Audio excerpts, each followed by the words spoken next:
अस्सलातु वस्सलामु अलैका या सय्यदी या रसूल अल्लाह व अला आलिका व अस्हाबिका या सय्यदी या हबीब अल्लाह। अस्सलामु अलैकुम नाज़रीन, मैं हूँ आपका होस्ट हाफिज मोहम्मद अब्दुल्ला शब्बीर मुगल। नाज़रीन, आप देख रहे हैं अब्दुल्ला का पाकिस्तान। नाज़रीन, आज का व्लॉग मेरी ज़िंदगी का पहला व्लॉग है और आज की इस व्लॉग के अंदर हम बात करेंगे हमूदुर रहमान कमीशन रिपोर्ट के बारे में। नाज़रीन, ये कोई आम रिपोर्ट नहीं बल्कि एक ऐसी अहम रिपोर्ट है जिसे करीबन 29 साल तक आवाम से छुपाया गया। नाज़रीन, इसके छुपाने की कोई और वजह नहीं थी बल्कि बड़े बड़े सियासी व अस्करी नाम थे जो इस रिपोर्ट ने अया कर दिए थे। नाज़रीन, कहानी है दिसंबर 1971 की, जब पाकिस्तान दो लख्त हो गया और आवाम को शिकस्त का सामना करना पड़ा।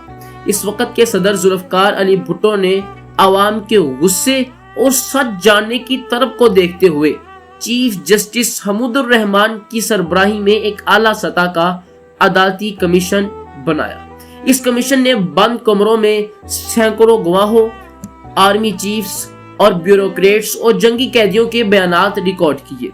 आज हम इस रिपोर्ट का कुल कच्चा चट्टा आपके सामने रखने जा रहे हैं।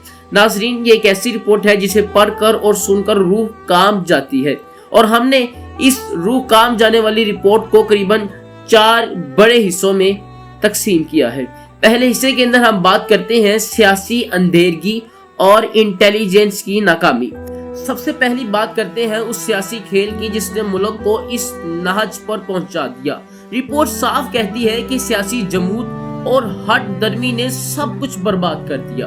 1970 के इलेक्शन हो चुके थे, अक्सरियत अवामी लीग की थी, लेकिन इक्तदार मुंतकल करने में जो लज्जतो लाल की गई उसने बंगालियों के दिलों में नफरत की आग बर्पा कर दी। नाज़रीन, दूसरा बड़ा फिक्रा जो कमीशन ने कसा वो था मार्शल लॉ का तवील नफास। हमारे जर्नैल सिविलियन हुकूमत चलाने, जमीनें अलाट करने और एडमिनिस्ट्रेशन संभालने में इतने मसरूफ हो गए कि वो अपना असल काम यानी जंग लड़ना ही भूल गए।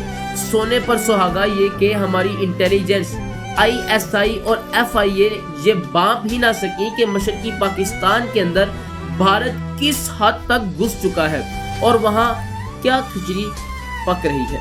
नाज़रीन, दूसरे हिस्से की बात करें तो अब आइए इस महाज पर जहाँ हमारे जवान तो जाने दे रहे थे लेकिन क़यादत सोई हुई थी। नाज़रीन, रिपोर्ट में सबसे कड़ी तनकीद सरबराह लेफ्टिनेंट जनरल AK न्याजी पर की गई। कमीशन के अल्फाज के मुताबिक उन्होंने इंतहाई अजलत में बुज़दिली के साथ हथियार डाले। हालांकि उस वक्त भी फौज के पास इतनी हिम्मत और इतना बारूद था कि वो कई दिन तक जंग लड़कर अपनी पोजीशन को बेहतर बना सकते थे, लेकिन ऐसा ना हुआ। नाज़रीन, यही नहीं, मगरबी महाज पर राजस्थान के इलाके में भी नाकिस कारकर्दगी, नाकिस मनसूबाबंदी की वजह से पाक फौज को काफी जानी नुकसान उठाना पड़ा। नाज़रीन, रिपोर्ट के तीसरे हिस्से की बात करें, रिपोर्ट का यह हिस्सा किसी भी गैरतमंद पाकिस्तान का सरशर्म से झुका देने के लिए काफी है। कमीशन ने लिखा है कि इक़्तिदार की हवस, शराबो शबाब की लत और जायदादें बनाने के लालच ने आला क़यादत को दीमक की तरह चाट लिया था। साबिक सदर जनरल याह्या खान के जाती किरदार को रिपोर्ट में खुलकर निशाना बनाया गया। जहां तक ऑपरेशन सर्च नाइट का ताल्लुक है, कमीशन ने तस्लीम किया कि वहां गैर जरूरी ताकत का इस्तेमाल हुआ, बंगाली दानिश्वरों और शहरियों को मारा गया, जिससे मकामी आबादी बागी हो गई।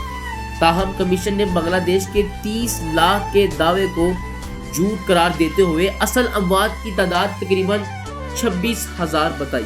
साथ ही कमीशन ने मक्ती बहानी के हाथों मासूम गैर बंगालियों और बहारियों के कत्लेआम को भी रिकॉर्ड पर लाया। नाज़रीन, अब बढ़ते हैं हम अपने आखिरी और सबसे अहम हिस्से की जानिब। ये सबसे अहम बात है, इस कमीशन ने सिर्फ बातें नहीं की बल्कि मुल्क की तारीख में पहली बार इतने बड़े बड़े मोहरों के कोर्ट मार्शल और ओपन ट्रायल की सिफारिश की।